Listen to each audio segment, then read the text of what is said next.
अस्सलाम वालेकुम गाइस, कैसे हैं आप सब। उम्मीद है आप सब ठीक होंगे। Welcome back to my another new video. आज की इस वीडियो में हम पाकिस्तान वर्सेस इंग्लैंड का second test match day 1 in Lord's का पूरा रिव्यू करेंगे। आज की इस वीडियो में आप लोगों को हर चीज़ बताऊंगा A to Z। अगर आप लोग किसी वजह से आज का मैच नहीं देख सके, टेंशन की बात नहीं है, मैं हूं ना, मैं किस लिए हूं इधर। आप सबको आज इस वीडियो में बताऊंगा कि क्या क्या हुआ, क्या घटिया की, क्या हुआ, हर चीज़ A to Z आप लोगों को बताऊंगा। तो वीडियो शुरू करने लेकिन उससे पहले प्लीज़ मेरे आप लोगों से छोटी सी रिक्वेस्ट है, और काइंडली यार प्लीज़ मेरे चैनल को सब्सक्राइब कर दे और वीडियो को लाइक करके बेल आइकन को भी दबा दे, क्योंकि यहाँ पर आपको क्रिकेट की हर बड़ी अपडेट मिलेगी। तो चलिए शुरू करते हैं। Pakistan versus England day 1 second test match in Lord's. तो मैच पाकिस्तानी टाइम के मुताबिक 3 बजे शुरू होना था और इटालियन टाइम के मुताबिक 12 बजे और इंग्लैंड के टाइम के मुताबिक 11 बजे शुरू होना था। लेकिन बारिश हो गई जिसकी वजह से मैच काफ़ी ज़्यादा डिले हो गया और मैच जो टॉस था वो पूरा 2 घंटे डिले हो गया। 2 घंटे या 1.5 घंटा डिले हुआ, मुझे सही याद नहीं है, जिसकी वजह से मैच भी बहुत ज़्यादा डिले हो गया। अब थोड़ी देर बाद ही 2 घंटे बाद टॉस होता है और टॉस जीतते हैं हमारे कप्तान बाबर आजम और वो डिसाइड करते हैं बॉलिंग करने का, जो कि बिल्कुल सही फैसला था। क्योंकि देखिए उसकी वजह ये थी कि पहले तो पिच ग्रीन था, ठीक है, ग्रीन टॉप में नहीं कहूँगा लेकिन ग्रीन था, ठीक है। और आपको पता है जब ग्रीन होता है, न्यू बॉल होता है, तो बॉल बहुत ज़्यादा स्विंग होता है और काफ़ी ज़्यादा प्रेशर पहले से उनके जो बैटिंग कर रहे थे उसके ऊपर क्रिएट हो जाता है, और जो हमें दिखा भी। और बारिश हुई थी, पिच के ऊपर थोड़ी सी नमी थी, और जब पिच के ऊपर नमी होती है तो जो बॉलर्स होते हैं वो अनप्लेएबल होते हैं, ठीक है। तो पाकिस्तानी कप्तान टॉस जीतते बॉलिंग करने का फैसला करते, जो रूट भी यही कहते हैं अगर हम टॉस जीते तो हम भी बॉलिंग करते। अब मैं आप लोगों को ऐसा करते सबसे पहले प्लेइंग 11 बता देता हूँ। एक ही चेंज हुआ था वो मैं आप लोगों को बताता हूँ। सबसे पहले अजहान अवैस, इमामुल हक और शान मसूद, बाबर आजम, सलमान अली आग को ड्रॉप किया और उसकी जगह बाबर आजम, एक ही चेंज हुआ, बाकी सारी प्लेइंग 11 सेम थी। फिर मोहम्मद रिजवान, साउद शकील, अली उस्मान, मोहम्मद अब्बास, मोहम्मद अली, खुरम शहजाद, और खुरम शहजाद थे और एक और था, कौन थे, हाँ अली उस्मान। तो ये थी वैसा प्लेइंग 11 हमारी। अब हमारे इस प्लेइंग 11 के ऊपर ये है कि मेरे ख्याल में सलमान अली आगा को होना चाहिए था और मोहम्मद रिजवान को ड्रॉप होना चाहिए था।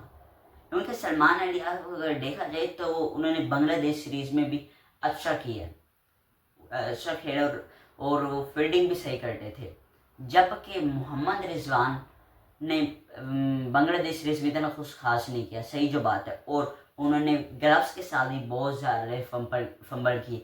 तो मोहम्मद रिजवान को ड्रॉप होना चाहिए था और सलमान अली आगा को होना चाहिए था। खैर अभी तो आगे जाते पता चलेगा कि ये सही फैसला था कि नहीं। खैर मैच शुरू होता है। अब बातें असल कहानी के ऊपर।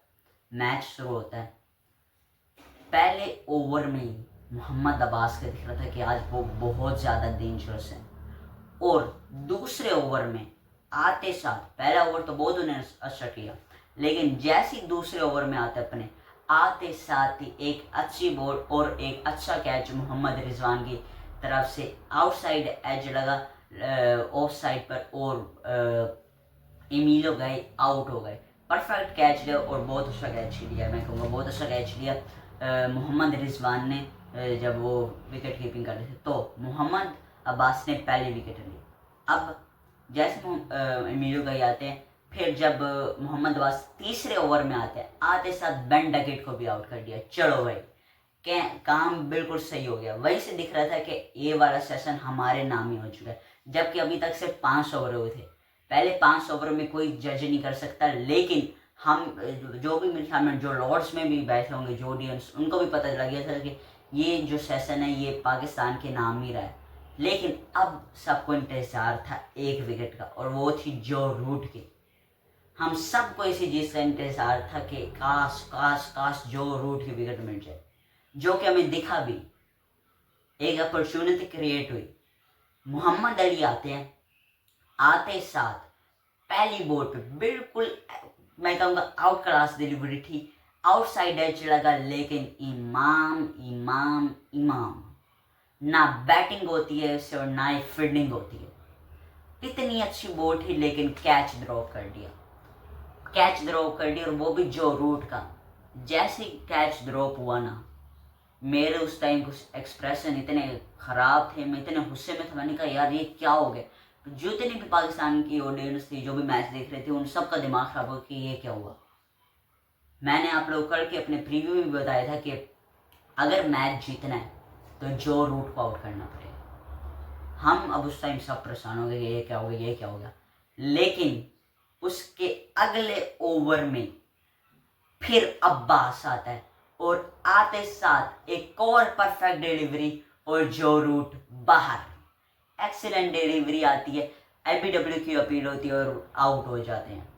जो रूट आउट हो गया। हम सब के उस टाइम जो एक्सप्रेशन थे ना, आप लोगों को क्या बताऊं यार कसम से, क्योंकि जैसे कैच ड्रॉप हुआ था हम सब परेशान हो। मैंने कहा यार ये क्या हुआ, इतना अच्छा प्लेयर है तो इसके सबसे ज़्यादा रन है, ये अगर उसका कैच ड्रॉप हो गया तो क्या होगा।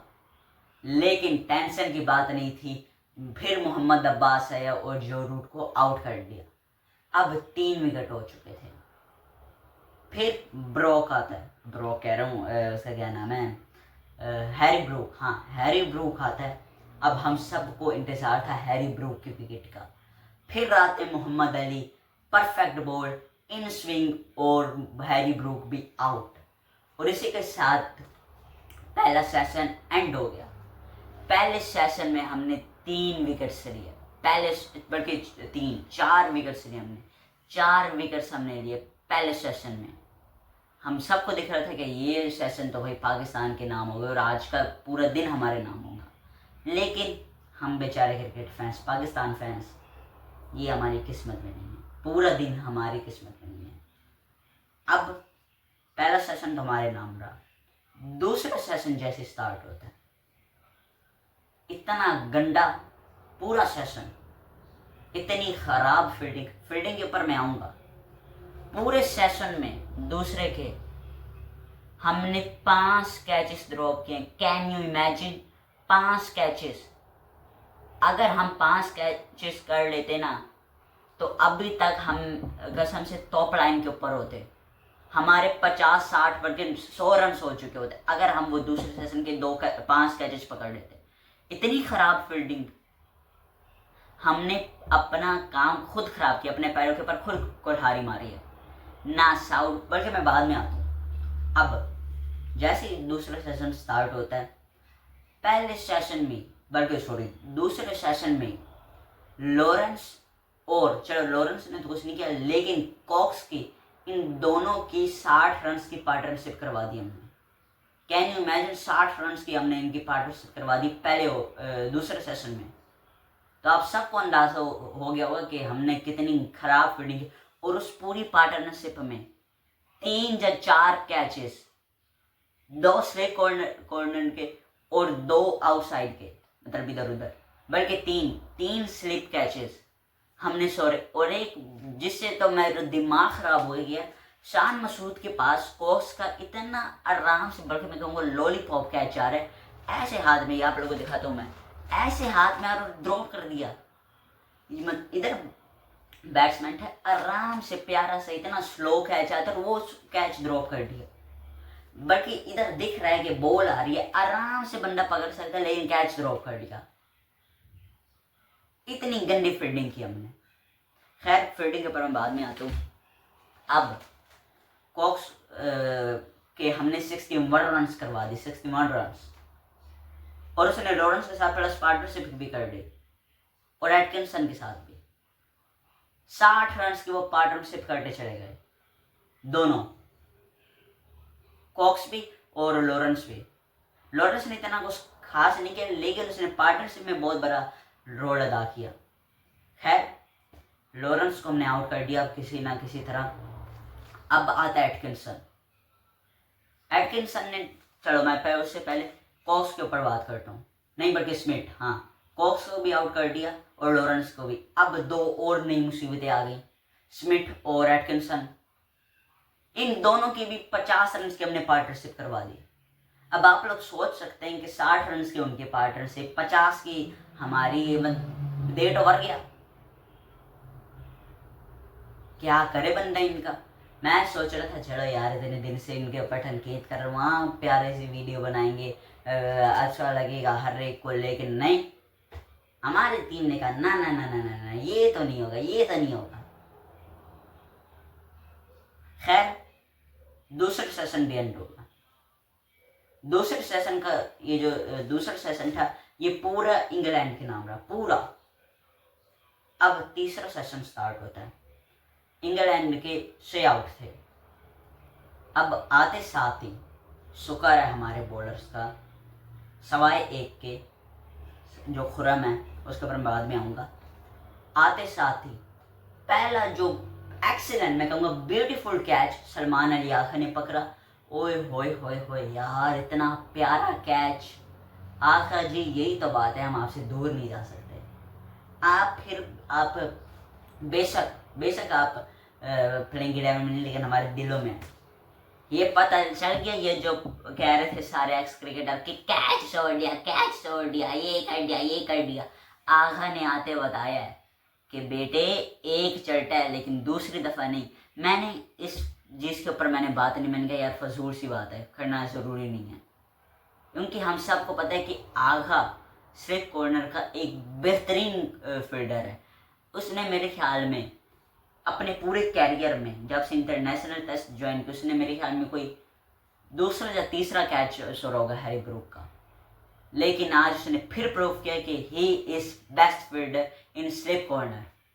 इतना बेहतरीन कैच, इतना बेहतरीन। और जो एटकिंसन है वो आउट हो, उसके फौरन बाद ही मोहम्मद अली आता है, आते साथ ही स्मिथ को भी आउट करता है, और किसको आउट किया था, हाँ, और रॉबिन्सन को, दोनों को आउट करता है, और फिर मोहम्मद अब्बास आर्चर को भी आउट कर देता है। 9 विकेट्स गिर गए। अब खेल रहता था 1.5 घंटे का रहता था। अब हुआ कुछ यूं कि बैड लाइट हो गई, जिसकी वजह से बैड लाइट हो गई, और मैच थोड़ी देर हमने इंतज़ार किया, 15-20 मिनट के बाद में इंफॉर्मेशन आ गई कि हाँ भाई स्टंप्स हो चुकी।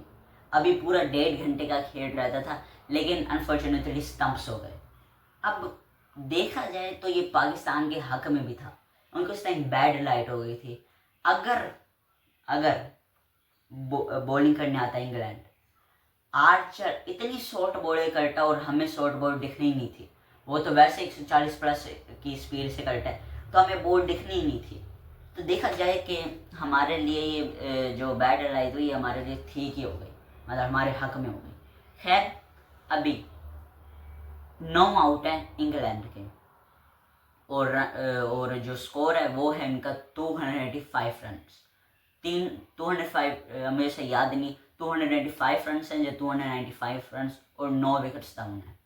अब कल पाकिस्तान आते साथ ही पहले 10 मिनट में आउट कर देगा इंग्लैंड को, ऑल आउट कर देगा, और फिर पाकिस्तान आएगा बैटिंग करने।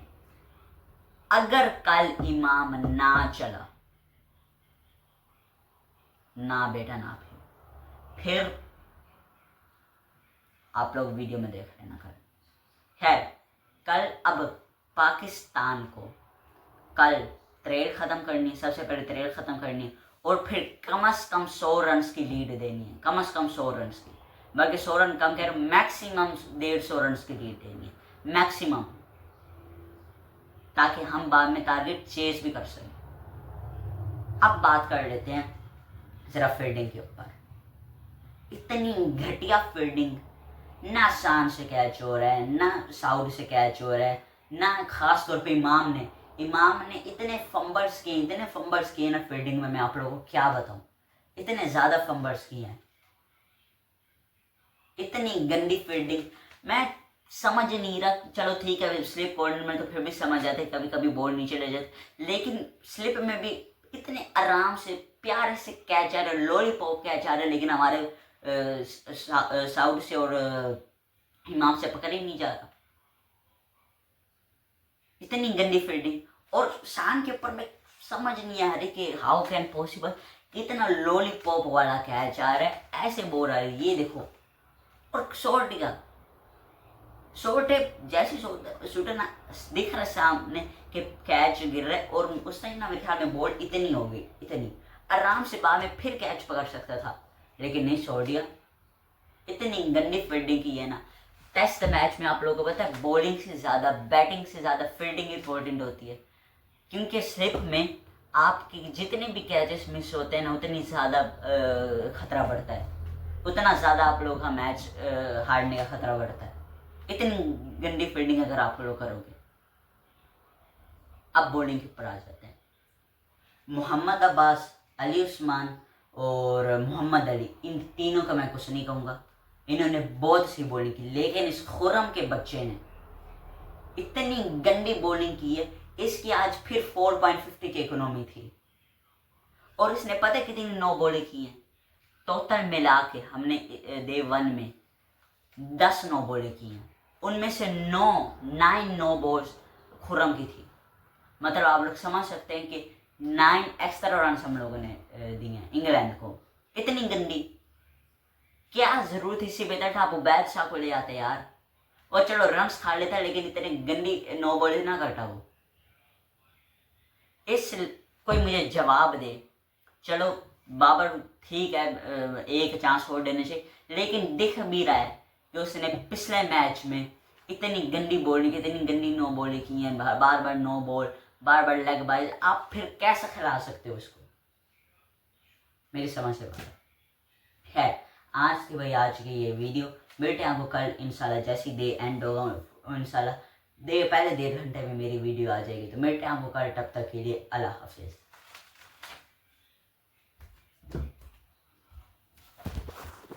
अभी मेरे जहन में आया जब मैं वीडियो एंड कर रहा था कि भाई साहब अब्दुल्ला शफीक को तो हमने प्लेइंग 11 में नहीं रखा। असल में मैं भूल गया था अचानक, सॉरी गाइस। तो अब्दुल्ला शफीक भी प्लेइंग 11 में है, और अब बाबर आजम 5वें नंबर पर बैटिंग करेंगे। अब देखते हैं कि क्या बाबर 5वें नंबर पर बैटिंग कर सकता है कि नहीं। मिलते हैं आपको कल, तब तक के लिए अल्लाह हाफिज़। और बाय द वे मैंने एक वीडियो देखी है, आज पता नहीं क्या हो गया मुझे, मैं इतनी ज़्यादा खर्टियाँ कर रहा हूँ, वैसे पहले मैं नहीं करता, कि पाकिस्तान ने इंग्लैंड को सिर्फ 248 करने दिए, तो मतलब 250 समझ रहे, तो ये तो पाकिस्तान के लिए खुशखबरी है, सिर्फ 250 करने दिए हैं।